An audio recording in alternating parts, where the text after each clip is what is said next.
আসসালামু আলাইকুম, সবাই ভালো আছেন নিশ্চয়ই। আজকে ইন্ডিয়া পাকিস্তান যুদ্ধের শেষ সিজফায়ার বলে আগামীকাল থেকে যুদ্ধ আবার শুরু হইতে পারে। যে কোনো এক পক্ষ যুদ্ধ যুদ্ধের একটি নাটক করবে, যেহেতু ইন্ডিয়ার সামনে নির্বাচন, সো ইন্ডিয়াই আগে শুরু করবে এবং পাকিস্তান তার জাস্ট পাল্টা দিবে, যেমনটা শুরু করেছিল অপারেশন সিন্দুর 6-7 তারিখ থেকে। এক্ষেত্রে ইন্ডিয়ার একটা বড় রকমের ক্ষতি হয়ে গেছে। ইন্ডিয়া আসলে যে কাগজে বাঘ, তার যে কোনো ভ্যালুয়েশন নেই সেটার প্রমাণ তারা নিজেরাই দিয়েছে। বিকজ একজন চাওয়ালা দিয়ে কখনোই একটা দেশকে পরিচালনা করতে গেলে এই অবস্থাই হয় যেটা এখন ইন্ডিয়া ফেস করছে। ইন্ডিয়ার মিডিয়া এবং অন্যান্য অংশ যেভাবে তারা তাদের ক্রেডিটটাকে প্রেজেন্ট করছে সেটা সত্যি লজ্জাস্কর। যারা রাফালের মতো একটা পাওয়ারফুল বিমানকে লস্ট করতে পারে সিম্পল যে 10C এর নিকট, তাদের নিকট রাফাল সেল করাটা উচিত না। যে রাফালের ইজ্জতটাও নষ্ট হয়, একই সঙ্গে ফ্রান্সের রাফালের শেয়ারটাও কমে গেছে, যেটা আমরা লাস্ট উইকে দেখতে পেয়েছি।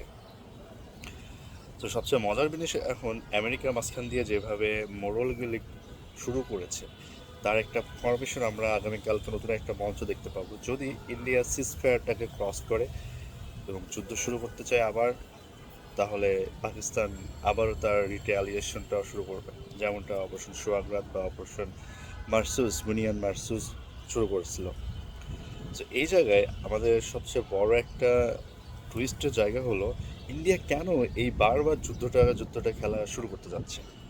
সবচেয়ে মজার বিষয়, মোদি চেয়েছিল তার পাওয়ারটা শো করতে, তিনি যে সুপার পাওয়ার হতে চান, ইন্ডিয়া একটা সুপার ন্যাশনে তৈরি করতে চান, তার একটা প্রুভমেন্টের জন্য তিনি পাকিস্তানকে অলওয়েজ হাতের পুতুল পেয়েছেন, যে আমরা মিসাইল করব, যত অস্ত্রই আমরা কিনে আনি না কেন, আমরা পাকিস্তানকে মেরে তার প্রমাণ দেব।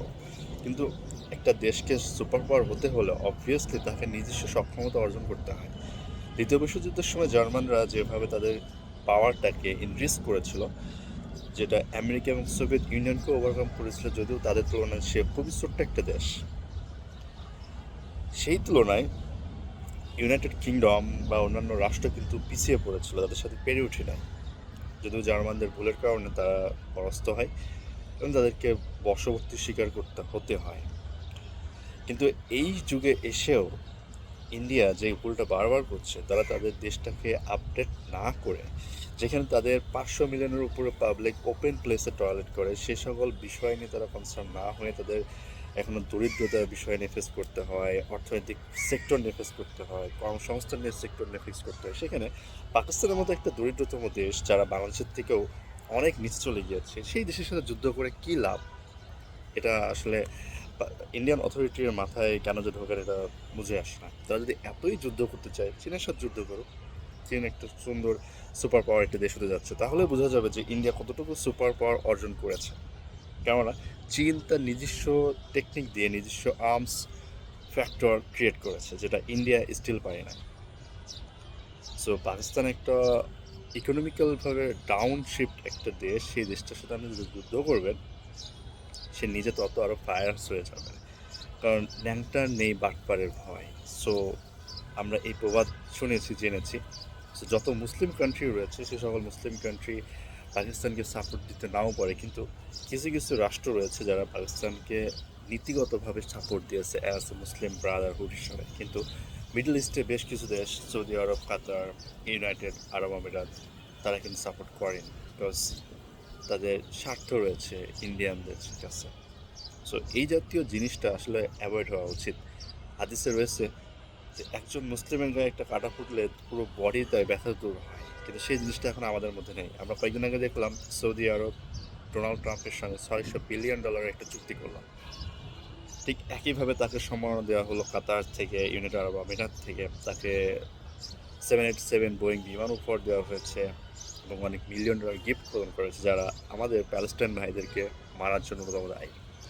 তো সবচেয়ে আগে আবাবিল পাখি ইনভাইটটা না করে আগে বোম পড়া উচিত সৌদির এইসব বেইমানদের উপরে, যারা মুসলিম দেশের উপর অ্যাটাক হলে চুপ করে থাকে।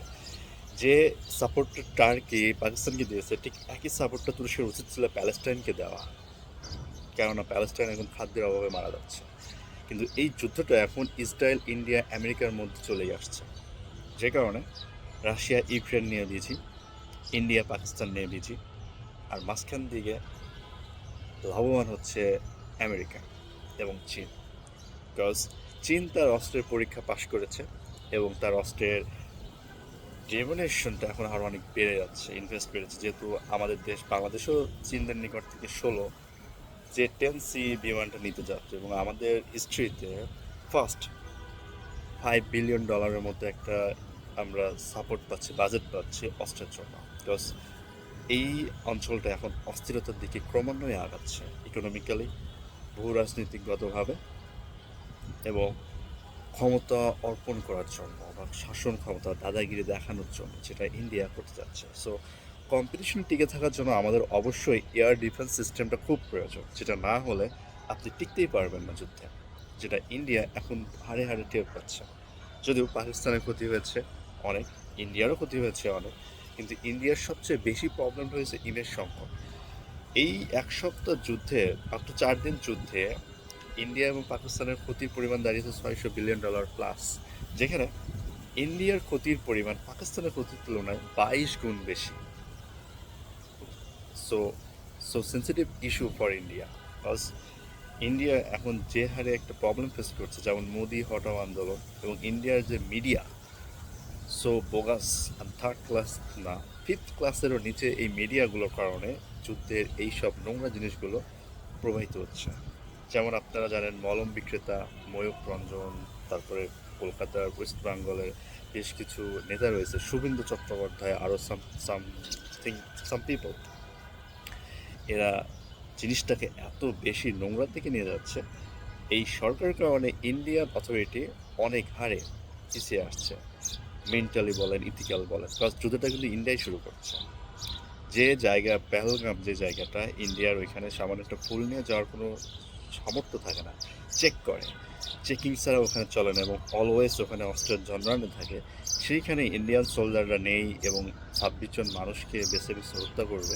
This totally dramatic plot, Bollywood মুভিতে যেটা আমরা দেখে আসি, ঠিক একই কাজটা করেছে ইন্ডিয়া পাকিস্তান যুদ্ধের এই একটা ইস্যুকে কেন্দ্র করে। আমরা জানি বড় কোনো কিছু ঘটে ছোট্ট একটা ইস্যুকে কেন্দ্র করে, যেটা ইন্ডিয়া পাকিস্তানের সঙ্গে করলো 6 এবং 7 তারিখে, এবং তার রেজাল্ট আমরা দেখলাম 10 তারিখে, যখন তারা ফিডব্যাক দিল এবং যুদ্ধ তারপরে থেমে গেল। কারণ ইন্ডিয়া বুঝতে পেরেছিল পাকিস্তান পারমাণবিক বোম ইউজ করবে এবং একই সঙ্গে চীন লাদাখের সৈন্যবাহিনী জড়ো করে এবং যুদ্ধকে ত্বরান্বিত করার জন্য প্রস্তুত নেয়। আপনারা জানেন যে যুদ্ধের 11-12 তারিখেই পাকিস্তানের ভূমিকম্প হয় 4.5 মাত্রা, 5.2 মাত্রা। এটা কিন্তু জেনুইন অন্য কোনো কিছু না, পারমাণবিক ইফেক্ট, পরমাণু বোমার ইফেক্টে এটা হতে পারে বলে ধারণা করা হচ্ছে। সো এই যে যুদ্ধ থামাই দেওয়ার একটা অন্যতম কারণ ছিল এইগুলো, যেন ইন্ডিয়া 2 দিক থেকে সাঁড়াশি অভিযান মোকাবেলা করতে না হয় এবং যুদ্ধটাকে সিজফায়ার করে শক্তি সঞ্চয় করার জন্য তারা আবার সামর্থ্য নেয় এবং যুদ্ধটা থেমে আছে আজ অবধি বা এখনও অবধি। আমরা চাই না যুদ্ধ আগামীকাল থেকে আবার শুরু হোক, কিন্তু ইন্ডিয়ান অথরিটির উচিত তাদের ভুলগুলো মিনিমাইজ করে এই সরকারের কিছু নীতি আছে, এই নীতিগুলো অমিট করে দিয়ে বিজেপি সরকারকে সরাই দেওয়াটাই ইন্ডিয়ান জনগণের জন্য সবচেয়ে ভালো অপশন। আর যদি তারা এভাবেই কন্টিনিউ করে, বড় রকমের একটা যুদ্ধ হতে যাচ্ছে, যেটা আমরা দেখতে যাব। সেই সাথে সেই যুদ্ধে ইন্ডিয়া টুকরো টুকরো হবে, একই সঙ্গে পাকিস্তানও ভেঙে যাবে, like Balochistan already fire up হয়ে আছে এবং তার অন্যতম মিত্র হলো India. So Muslim brother and sister, be careful about your future and United হন। ইউনাইটেড হলেই আমরা মুসলিম এক হতে পারবো এবং আমাদের এই ক্যান্সারগুলোকে দূর করতে পারবো। এক ইসরায়েল ক্যান্সার, ইন্ডিয়া ক্যান্সার। পাকিস্তানকেও আমরা অ্যাভয়েড করি, বিকজ পাকিস্তান খুব একটা ভালো রাষ্ট্র না। কারণ দিন শেষে এরা যখন এক হয়ে থাকে না, তখন কি বলবেন আর কি, সেটা আপনাদের উপরে ছেড়ে দেবেন। সবাই ভালো থাকবেন। আসসালামু আলাইকুম।